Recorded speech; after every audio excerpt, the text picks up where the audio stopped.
السلام علیکم دوستو، کیسے ہو؟ امید ہوں گی سب خوش خیریت سے ٹھیک ٹھاک ہوں گے جی۔ میرا نام پرویز علی۔ آج ہم بات کریں گے بنی اسرائیل ملک کی، جہاں پہ ہمیشہ نبی اور بادشاہ رہتے تھے۔ ایک وقت ایسا بھی آیا کہ کوئی بادشاہ نہیں تھا اور کوئی نبی نہیں تھا۔ آئیے یہ سنتے ہیں تقریر پیر اجمل صاحب قادری کی۔ بنی اسرائیل کے اندر ہمیشہ نبی اور بادشاہ موجود رہتے تھے۔ ایک وقت ایسا آیا کہ بنی اسرائیل میں کوئی نبی نہیں تھے، اور بنی اسرائیل کا جو اپنا علاقہ تھا نا، وہ ملک شام ہے۔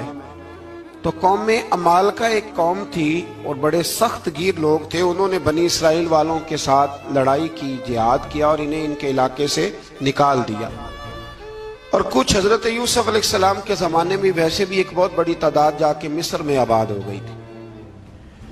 اب یہ ہوا کہ ان کے پاس کوئی بادشاہ نہیں ہے، یہ بار بار دعا کرتے ہیں، التجا کرتے ہیں، تو اللہ تعالیٰ نے ایک پیغمبر انہیں عطا کیے جن کے مختلف نام کتابوں میں ہیں۔ صدر الافاضل رحمۃ اللہ علیہ نے تفسیر خزائن العرفان کے اندر ان کا نام حضرت شمویل علیہ السلام لکھا ہے۔ حضرت شمویل علیہ السلام کو اللہ تعالیٰ نے نبوت عطا فرمائی، اور جب حضرت شمویل علیہ السلام اللہ کے نبی ہوئے، بنی اسرائیل والوں کو یقین آیا کہ اللہ نے الحمدللہ ہمیں ایک نبی کے جھنڈے تلے جمع کر دیا ہے، تو پھر انہوں نے کہا کہ آپ ہمارے سامنے ایک بادشاہ بھی مقرر کریں تاکہ ہم اس کی سرپرستی میں جہاد کریں۔ جب انہوں نے یہ بات کی تو اللہ تبارک و تعالی نے حضرت شمویل علیہ السلام کے ذمے لگایا۔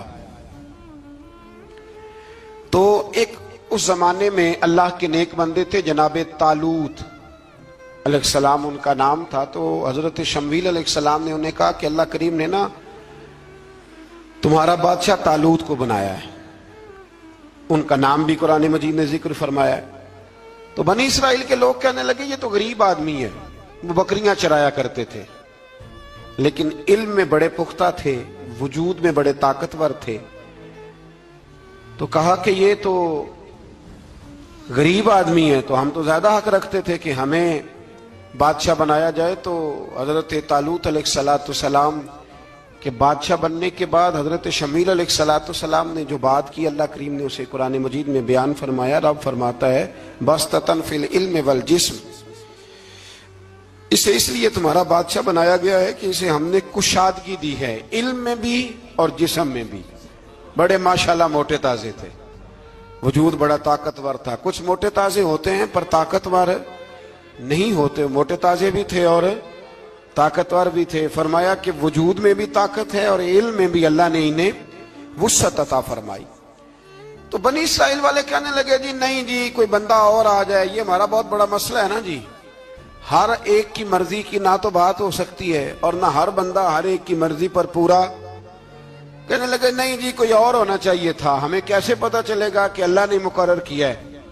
بڑی خاص بات ہے، اس کو سمجھیے گا، یہ سارا مضمون آپ کو ملے گا اسی پارے کے آخر میں، آپ پڑھیں گے نا جی، تو یہ سارا مضمون آپ کو ملے گا، اور آپ اگر سرسری نظر سے بھی اس کا مطالعہ کریں گے نا، جا کے قرآن شریف کھول کے 15ویں سے 16ویں رکوع میں، آپ خوش ہوں گے کہ آپ کتنے اچھے نظریے اور عقیدے کے ماننے والے ہیں۔